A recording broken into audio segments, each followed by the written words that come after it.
Hear that roar of thunder. Hear those tires scream. He's every boy's hero, every lady's dream. Flying down highway heading west in a streak of black light called the Bandit Express. Look out, the bandit's coming, tires screaming, engine humming. Looks like the bandit's on the move. Look out, the bandit's coming, bet your money and warn the women. Tell those smokies all to take a rest, 'cause they'll never get the Bandit Express.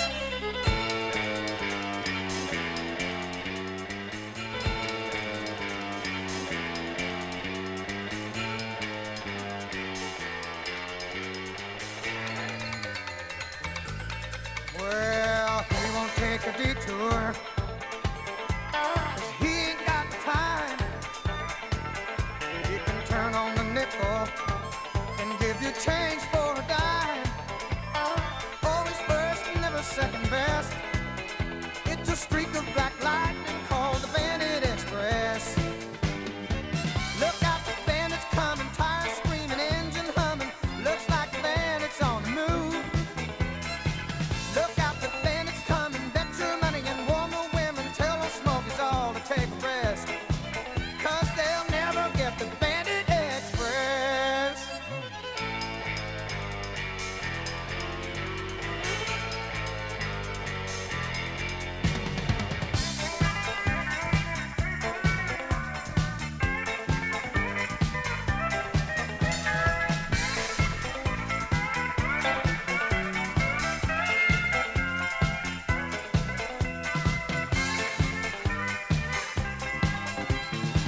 Look out, the bandit's coming, tires screaming, engine humming. Looks like the bandit's on the move. Look out, the bandit's coming, bet your money and warn the women. Tell those smokers all to take a rest, 'cause they'll never get the Bandit Express. Oh, they'll never get the Bandit Express.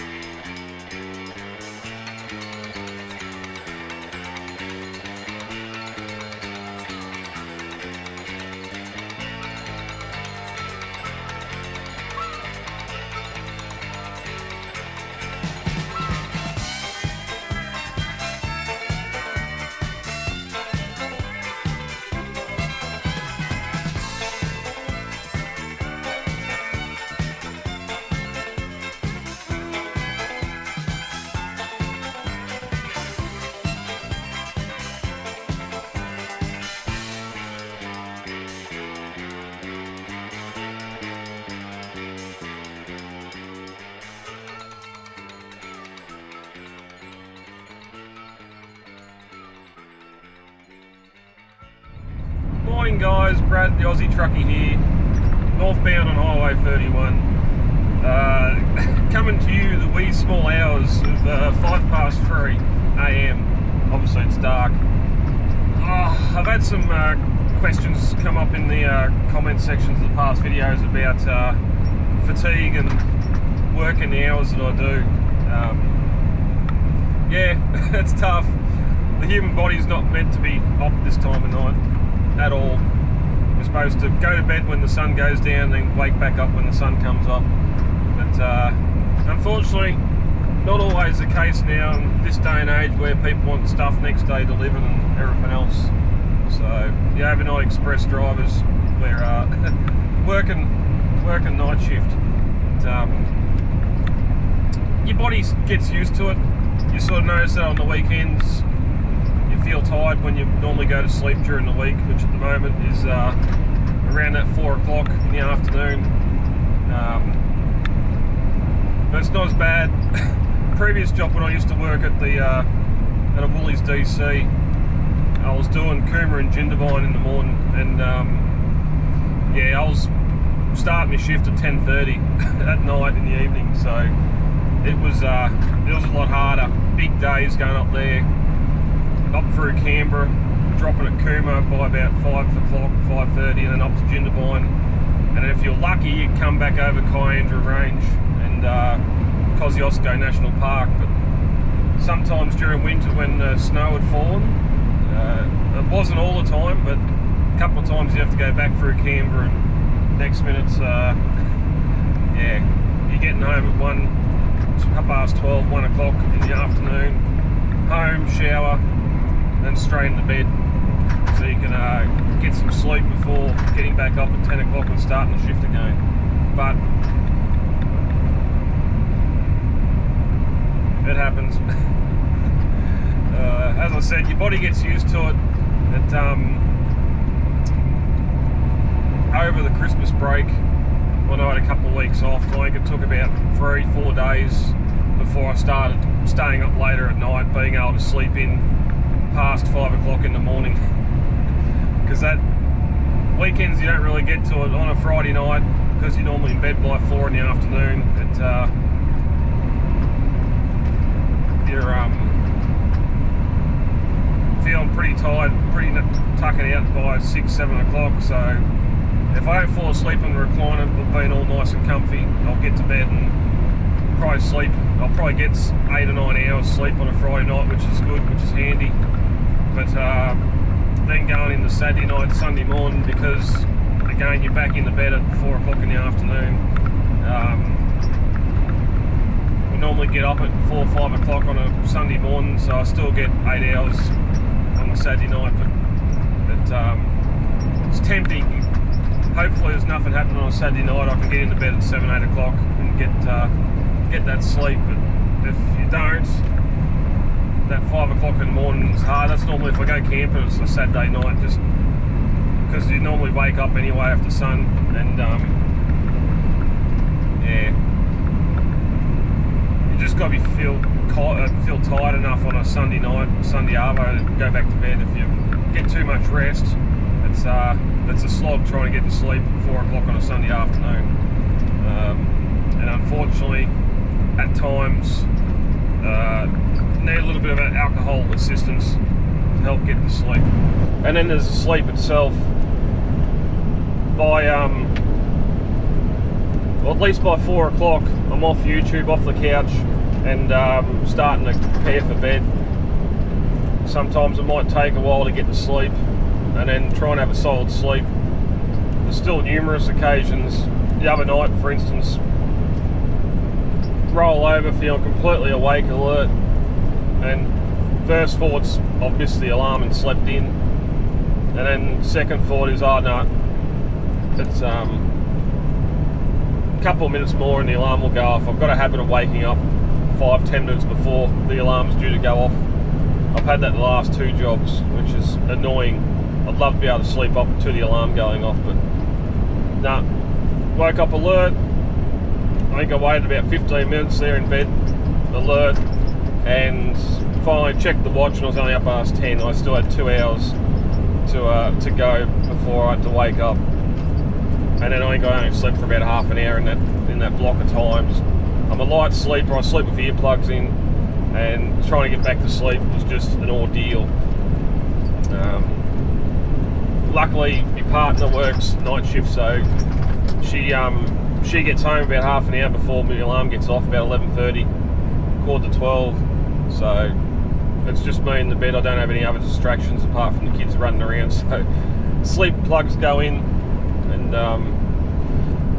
yeah, I still have trouble sleeping. I'm a side sleeper, so if I sleep too long on one side, the shoulders start hurting.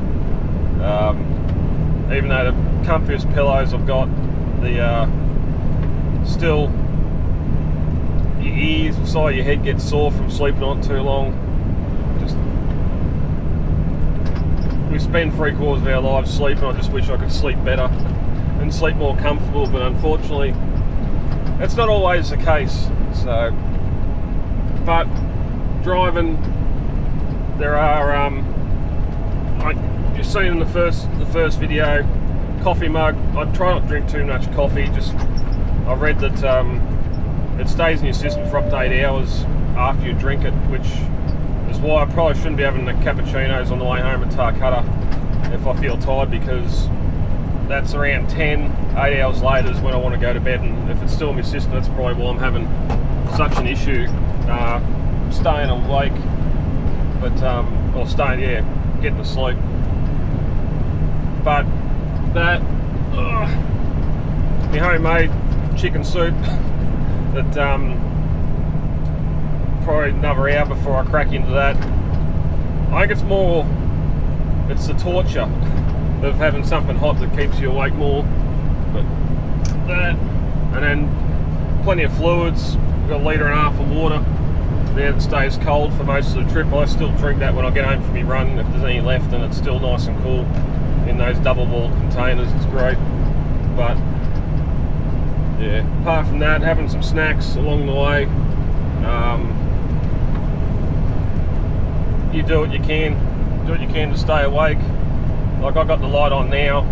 It's not really doing a good job. All it does is hurt your eyes. Same with high beam.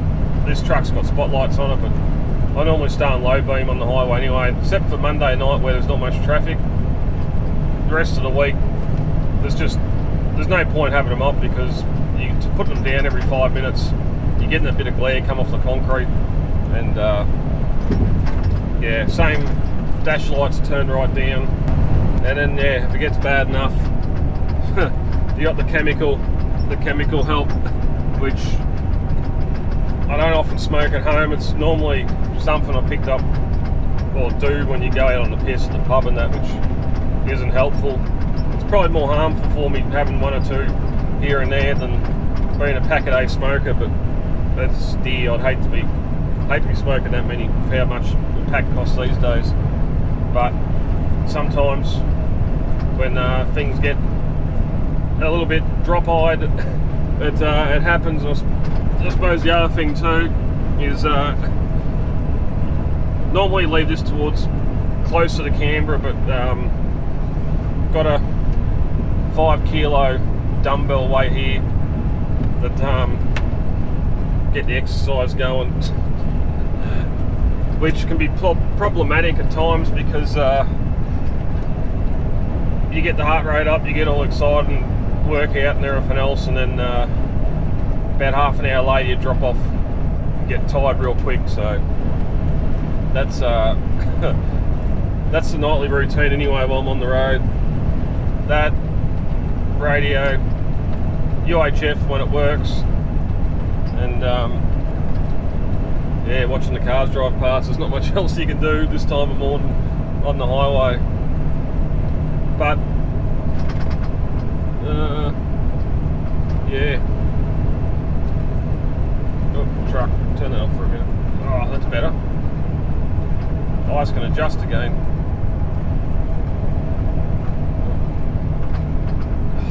It's bright. I wish I could dim them. But anyway, yeah, a couple of hours to Canberra. I'll pop me bloody homemade soup in a minute, and nice cream run today, thank God. Up back, no Martins, no Bunnings to deal with, and yeah, it's good when it's like that. Up 15 minutes, first stop, 15 minutes the second stop, straight back. 8.5 hour day, 8 and 45 minute day, and you're done. So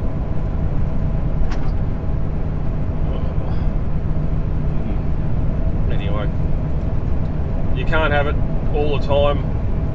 A run like that, I should be back by 10:30, which I haven't done that for about 6 months, which is always handy. But, saying that, I'll get to the first drop, and the Sydney trucks will be there because they'll be late leaving Sydney, and I'll be held up for an hour. It happens. But that's going to do it for right now. I'll come back in the morning with one of my other little fatigue management techniques. Well, no, I'll come back to you in the morning when I make me coffee, and we'll go again from there.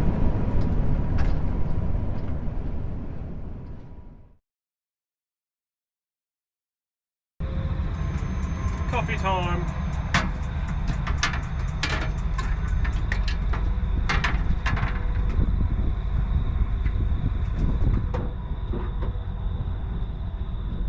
I got a 5 litre Jerry water I keep under the bunk.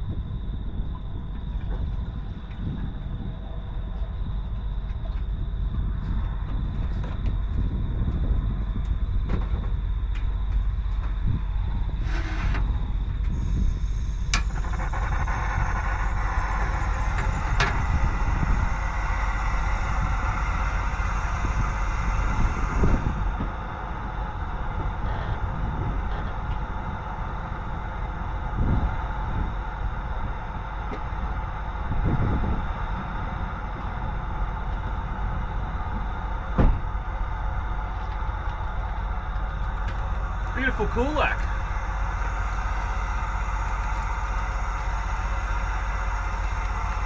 Rest area on the side of the hume.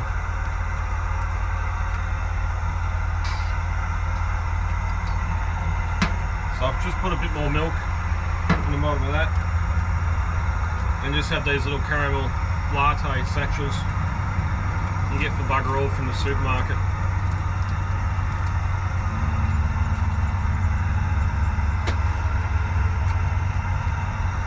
Just removes the need to carry milk, sugar and coffee with you.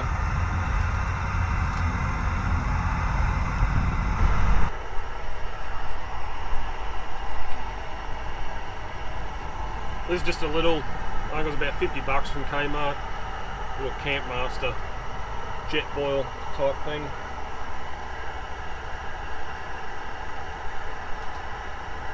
Does the job in 5-6 minutes, got water boiled. Just as quick as stopping for a coffee without having to deal with the line at the servos. And it's a lot cheaper too. You get them packets or containers on special, it's $3.70 for a 10 pack, and yeah, works out to be about 30 cents a coffee instead of $4.50.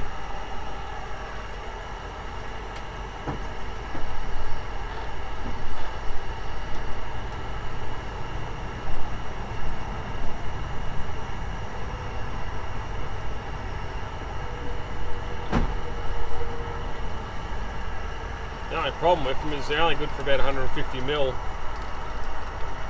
but this is 350, so you've got to double them up.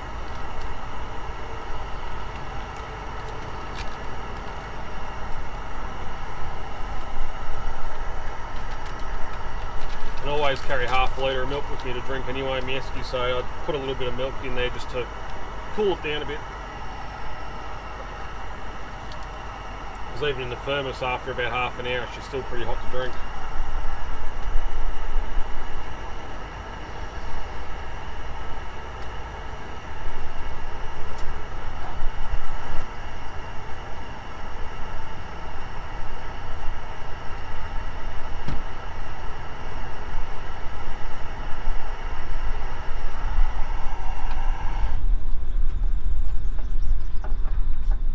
That's us.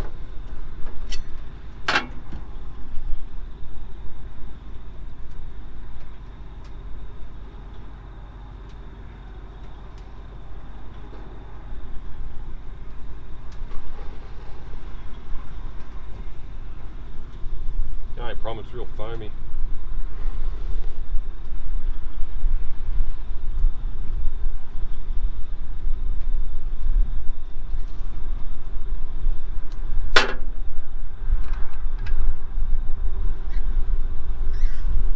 Get back in the truck.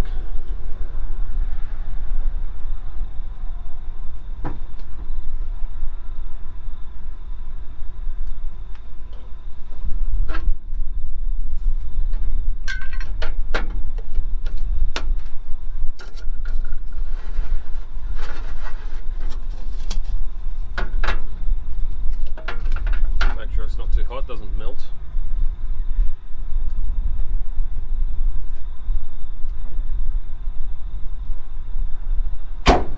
And we're good to go.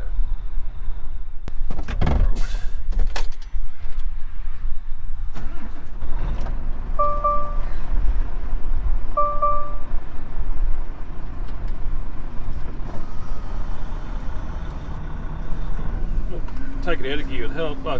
Brakes off would help. Oh.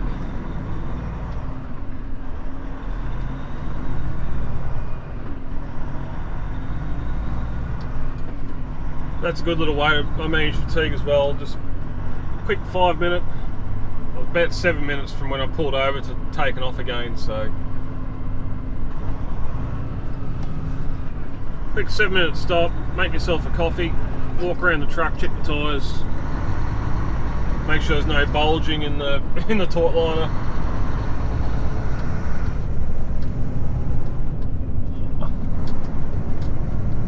There we go, we're clear. Send it. So it's one of those, I hear it all the time, oh, you're a Volvo driver, so you're comfort, sitting back in your couch, driving, and yeah, it is comfy. So when you're comfy, you tend to get relaxed, and when you're relaxed, you tend to fall asleep. But when it comes down to being comfortable, or sitting in a Kenworth or in a cabin where you've got the sleep at the back of the cabin behind you, you can't put the seat back, you can't stretch your legs out. I know we've come a long way, and we've gotten soft, but sometimes it doesn't matter if we get a bit softer. If I was doing a longer run and was having my 7-hour break in the truck, I'd have a full kitchen, full camp kitchen set up. I'd have gas burners. I'd have the fridge running with stuff in it, all that sort of thing. But luckily for me, she's only a daytime trip, so there's no need for that sort of stuff. And the other good thing is, if I'm not pulling into Tarcutta or somewhere to get a coffee, the urge to splurge on buying food and that while you're in there as well isn't there.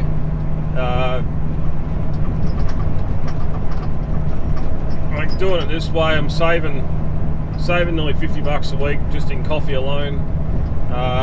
If I throw a Sanger or a roll on that, it's up over 100. You spend 120, 125 bucks a week just on that one stop, getting the coffee and a salad roll, coffee and a sandwich. So when I started out this job, I was only doing that on a Friday as a bit of a treat for the end of the week, and much like the pies in the morning getting fuel from the Shell, it turned into a daily occurrence, and I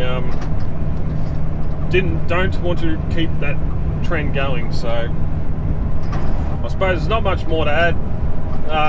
Briefly, I guess, as I said earlier in the morning, your body does get used to the sleep patterns, and unfortunately that continues over to the weekend. By Friday arvo, because you're normally in bed by 4 in the afternoon, normally by 7:30 I'm falling asleep on the recliner. Again, once you're comfy, you tend to fall asleep. But fall asleep on the recliner, or if I'm lucky enough, I can get to bed, and I'll sleep 8 or 9 hours that Friday night, Saturday morning, just to catch up on the Z's a little bit, if I can, because Saturday, Sunday, because Sunday night you're sort of back to reset to go again. I'm normally set the alarm for 4 o'clock, 5 o'clock Sunday morning, just so I'm tired enough that Sunday night, Sunday arvo, to get to bed again. And sometimes I can get some stuff done in the morning. There's been sometimes over winter where I'd go out to the shed, light the fire in the shed and the pot belly, and just spend a couple of hours cleaning up, doing stuff like that, or sorting things, running 12 volt power for the caravan or the car. Normally find something to do on a Sunday morning when no one else is home anyway. Or if I do go camping, that sort of works out, because you know you're going to be up at 5, 6 o'clock in the morning once the cockies wake up, so you can go camping on a Saturday night. And just unfortunately got to be home by 10 or 11 o'clock, just so you can go through the cycle, get your food ready for the week, get your food ready for the next day,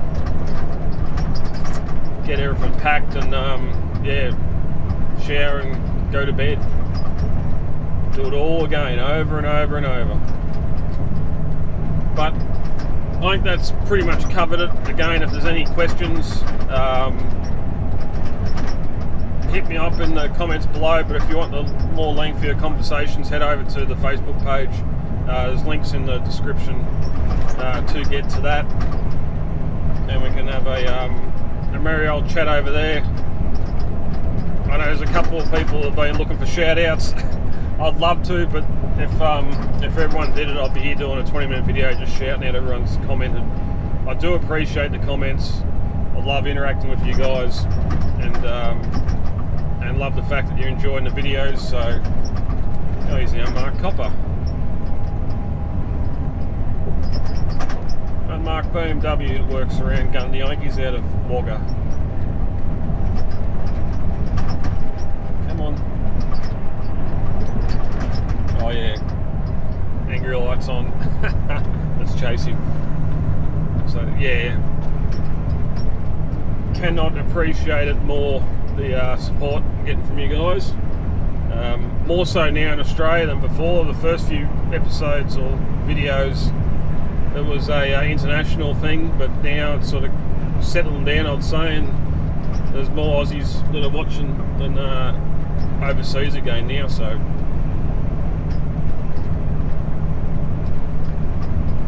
I don't have to worry about holding back on the lingo and that. You're going to understand what I'm saying, for the most part anyway.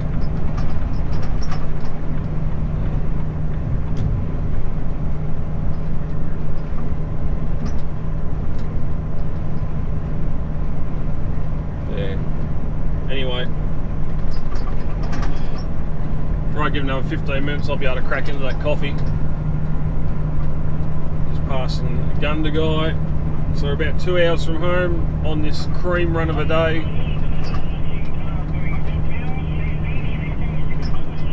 Okay. Both drops up in Canberra this morning. It was great. Just in 15 minutes each, got me break in while they were unloading me, and straight back out again. So I'm going to be home at 10:30 today, which is probably the earliest I've been home in 6 months, which is absolutely fantastic. But anyway, I've been Brad. Thanks for watching, guys, and I'll see you in the next one whenever that occurs.